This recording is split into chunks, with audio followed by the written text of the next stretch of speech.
breaking program. Today we're teaching you your stabbed windmills. Today we're gonna learn the stabbed windmill. But before we do that, I'm gonna go over a few warm-ups that I do every day. First one being, we're gonna swing our leg side to side to try and open up our hips. This is very important when we do the windmill, as it helps get more momentum the wider your legs are.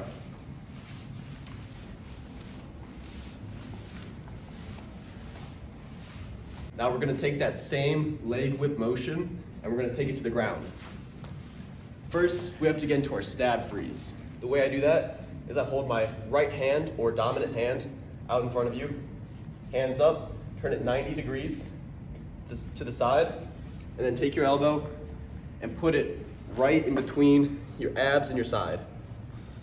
Now you're gonna put your arm on the floor using your toes to support. Then you're gonna put your head down, pick up your feet, and we're doing that same leg whip motion that we were doing on the bar.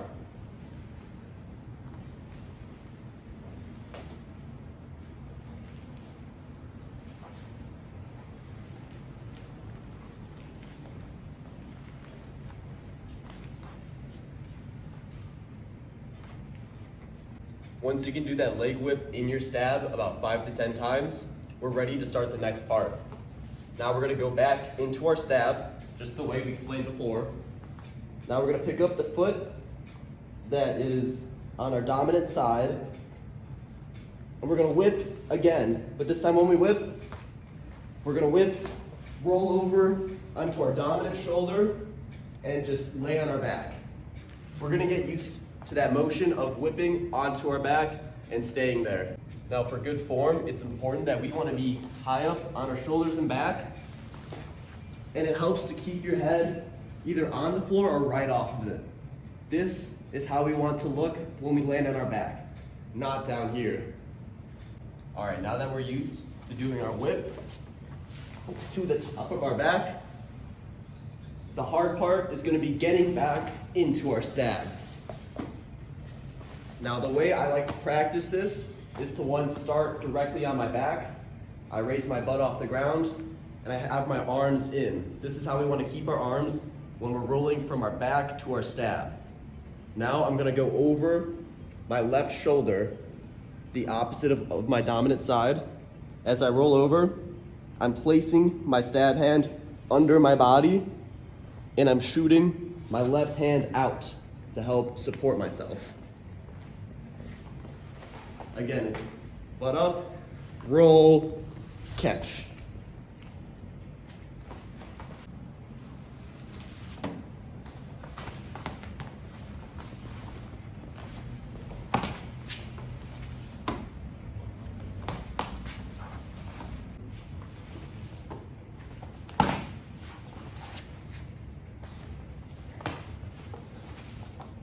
Now, as you get more comfortable rolling over into your stab, the next step of that exercise is to roll over and keep your feet off the floor.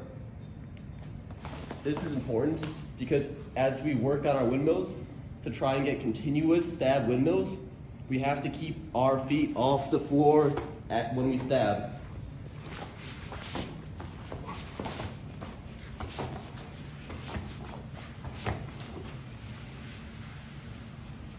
Now that we have broken down the windmill into two parts, that being the stab whip onto your back, and then the roll over and catch with your feet off the floor, we are ready to put the windmill together.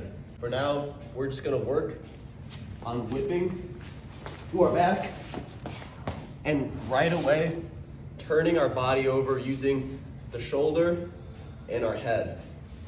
So slow down. It looks like we're almost looking in to the direction we're going, to use our shoulder and head to stabilize.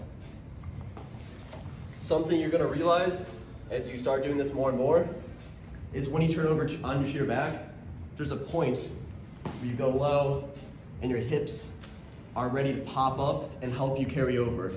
You're gonna work on using the pop from your hips to pop into your stab.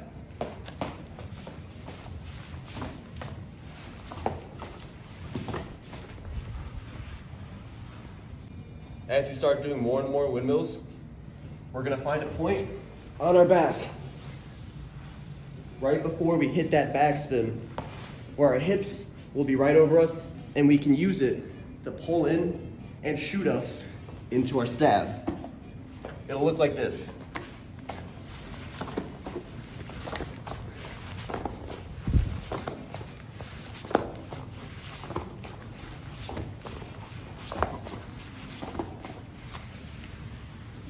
So one big common mistake I see people make is they don't use their head when they windmill. It's very important to keep your head on the floor, as for one, it helps keep your hips above your body. It forces you to be up and high, which is what we want, not down and low when our head is off the floor. Also, your head is another point to use to stabilize yourself as you roll over. It's much easier for me when I roll over with my head on the floor, constantly having a point on it that I can use as a place to keep myself grounded, as opposed to being up and off. My legs are too low, they hit the ground, and it looks very sloppy. One way to make sure your head stays on the floor during your windmills is to practice windmill to backspin with your head on the floor during the backspin. It'll look like this. My head stays right on the floor or slightly hovering off. My feet are so high, they're above my head, and my butt is up and off the floor. This is the form that we want to have for our windmills. Now that your single windmill is looking much better, many people struggle with keeping their legs sweeping into the second windmill. It'll look like this. Instead of using my legs to carry me over, since I already have so much momentum built up with them, I'm instead catching in the stab and falling right down. What we're gonna wanna work on is this leg motion, just like this. But we're gonna do that from our back to the stab, back onto our back. I like to think of being in the turtle stab as if our body is a seesaw. Have too much weight leaning one way, the other is going to go up. So oftentimes when people have their weight too far low in their legs, what happens is their windmill will crash with their body, their head coming up and their legs coming down. One way to work on that is we're going to want to carry our weight forwards towards our head and have our legs high up when we come into our stab from our first windmill. It'll look like this.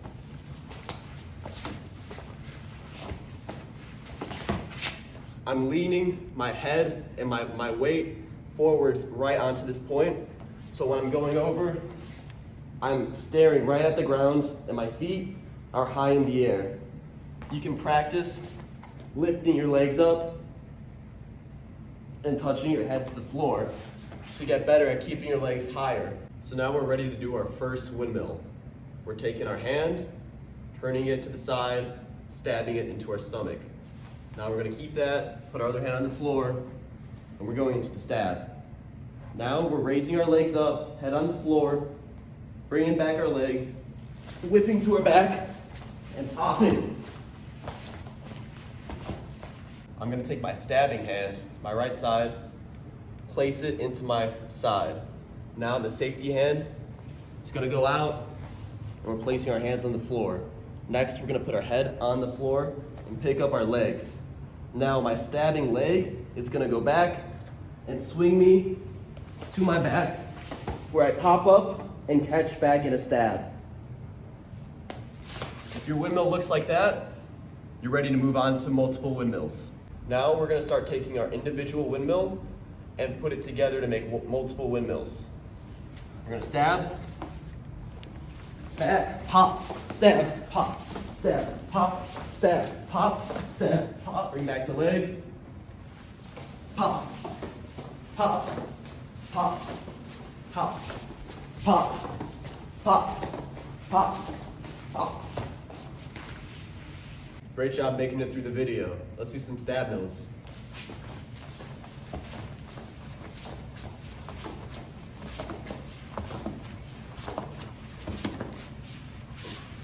Now that you've learned windmill, here's a quick way to get into it from footwork. Let's say we're in crab walk. We're hitting some hooks. Maybe we just got here from 6-step. What we can do is turn our body over.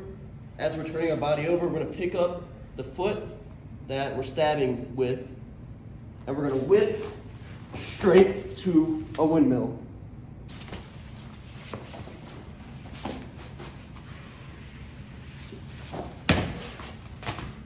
Like, subscribe, have a good day.